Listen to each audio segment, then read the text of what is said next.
Des tonnes de vivres, de médicaments chargés à bord de ce navire de la marine américaine. Stationné à Chypre, il rejoindra bientôt Gaza et ce pont temporaire construit par Washington qui est de nouveau opérationnel. De l'aide humanitaire bel et bien acheminée qui a pourtant peu de chances d'être distribuée à celles et ceux qui en ont besoin. Car la guerre complique ces opérations de distribution. On est confronté à des défis en termes de sécurité dans toute la bande de Gaza. Il y a un sentiment général d'anarchie et le fait est qu'on est toujours dans une zone de combat. Les conducteurs pourraient être bloqués au poste de contrôle. Les travailleurs humanitaires pourraient se retrouver pris entre deux feux.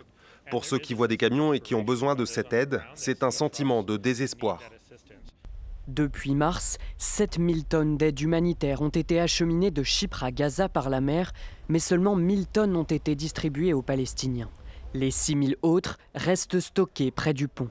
Car le programme alimentaire mondial, en charge de la distribution de cette aide, avait aussi suspendu certaines de ses opérations, trop dangereuses, alors qu'Israël prévoyait d'intervenir dans cette zone pour libérer des otages. Des convois menacés par les combats, mais aussi par les pillages, comme à Kerem Shalom, seul point de passage ouvert entre Israël et Gaza, aujourd'hui devenu trop dangereux.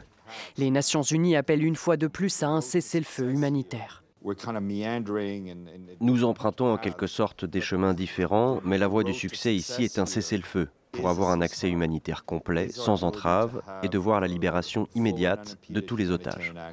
Selon un nouveau rapport de l'ONU, 96% de la population de Gaza est confrontée à des niveaux de faim extrêmes.